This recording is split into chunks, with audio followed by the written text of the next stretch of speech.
A quick warning before we start.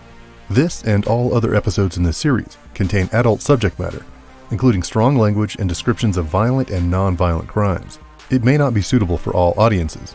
Discretion is advised. Hey everyone, if you're listening to this on iTunes, be sure to leave me a review. If listening on other platforms, click those 5 stars or whatever great rating exemplifies the work I'm doing to bring you this complex and fascinating story. Your review and rating will help bring the show higher on the list of these platforms and help get the story out to where it can do the most good. As you may have noticed, these podcasts have been getting uploaded farther and farther apart as production continues. There's 2 reasons for this.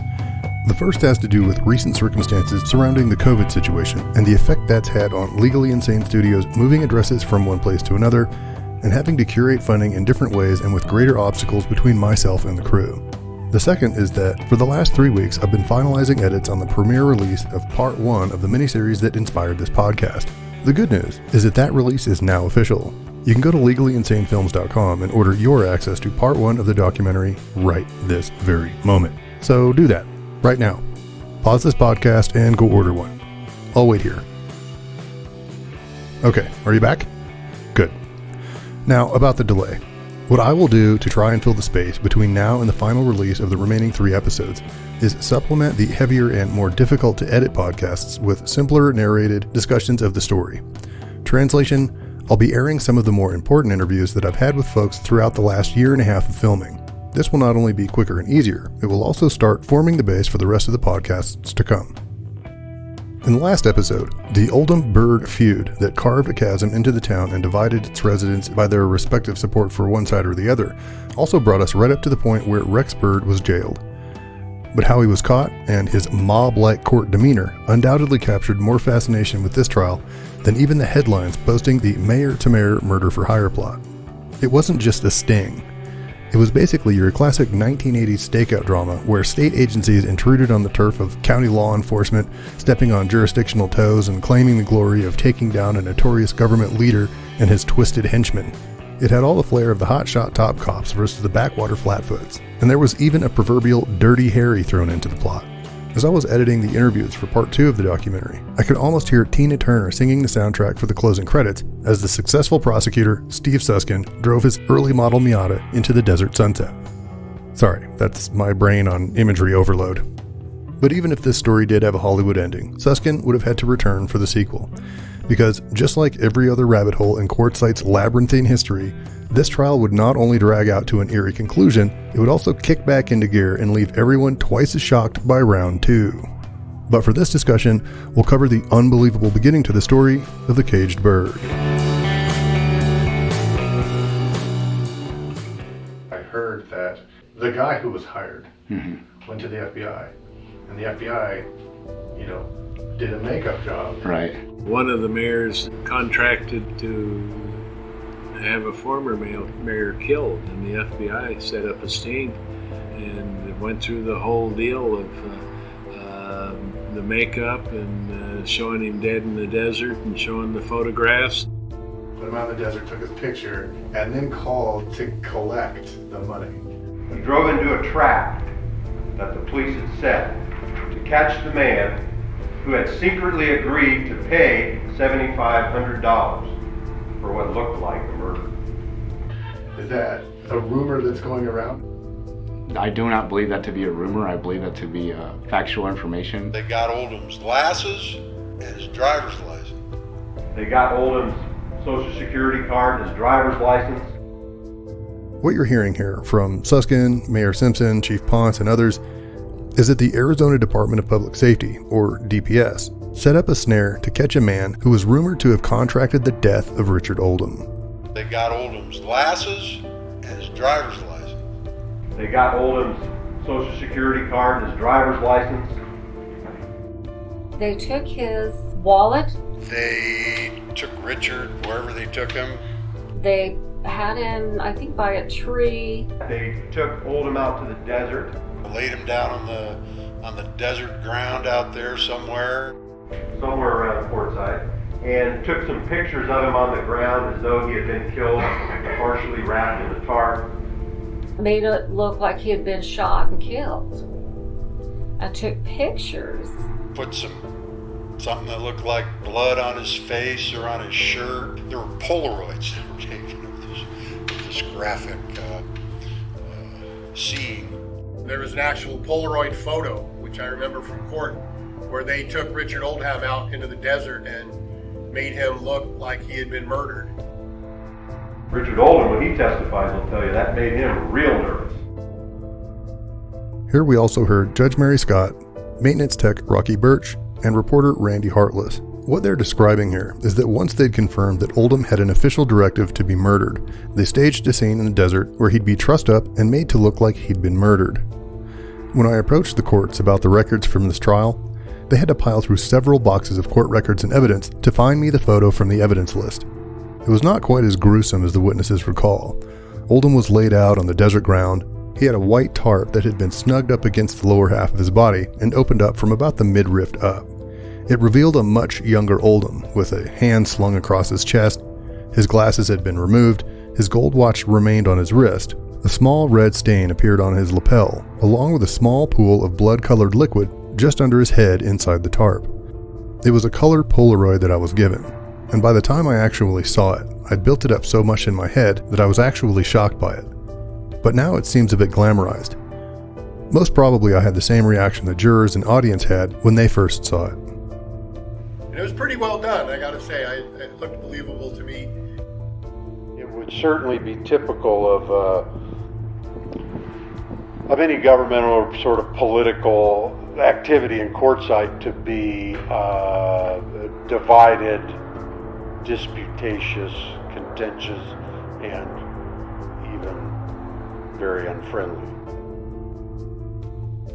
I do know the FBI did get involved with the case. I didn't know exactly how. The mayor tried to hire a derelict in town that they were investigating somewhat for arms dealing, and it turned out it was an undercover cop.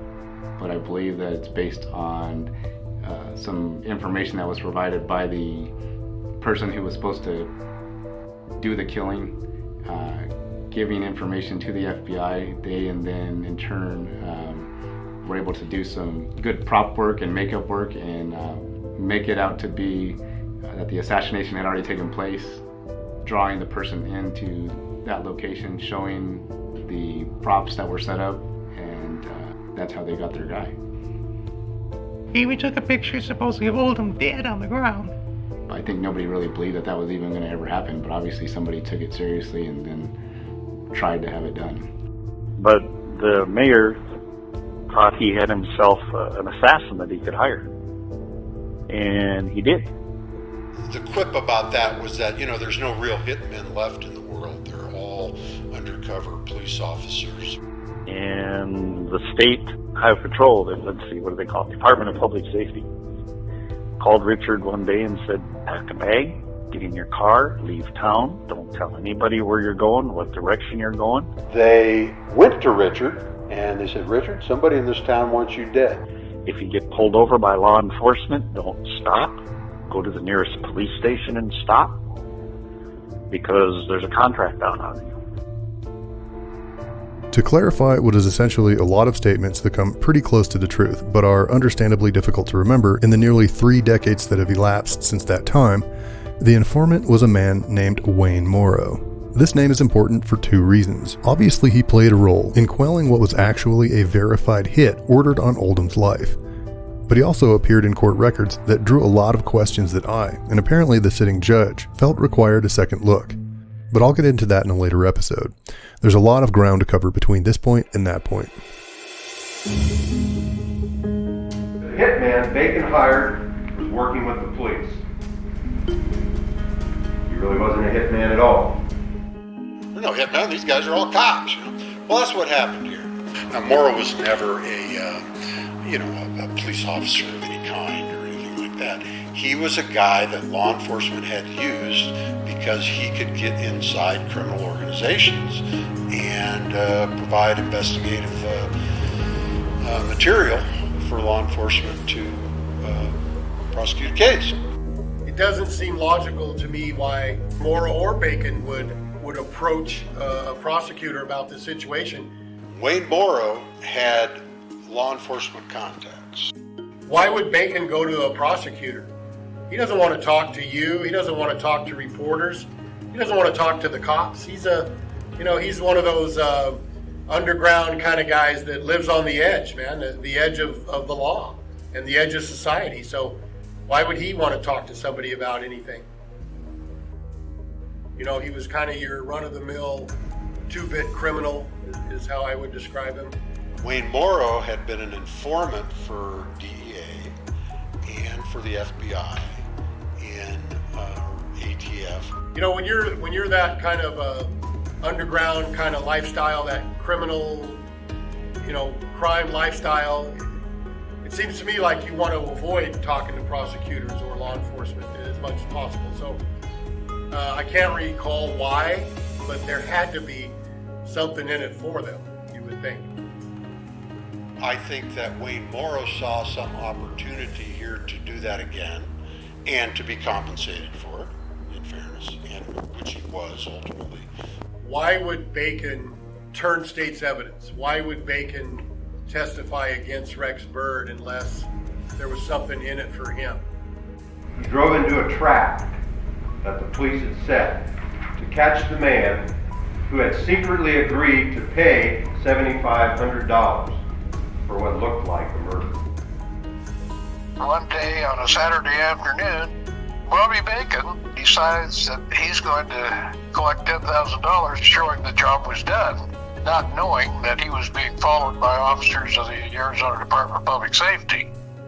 Rex Byrd was a welder, and he had a tube like the welding rods come in. And inside that tube, when they arrested him, was $10,000. When they stopped Bacon, it was $10,000. So it became, in many ways, a circumstantial case. He may have been in trouble for something else. Eventually, Rex went to pay some people off. Within 10 minutes, the money was in Morrow's hand, a brown paper bag. Bacon had gone over to the camper, retrieved the money, took it back to his house. Morrow came in, and the payoff was made.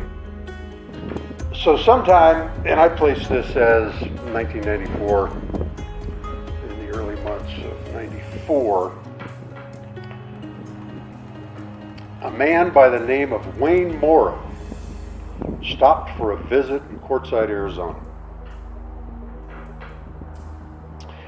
And I think it was at that time of year where there's, a lot of people in town, as you know, from January to February, March. There's, quite a crew of people out in that BLM land and swap meets and gym shows. And, the population of Quartzsite goes from 1,000 or 1,500 people to maybe 200,000 or 300,000 people for some of that time. So into that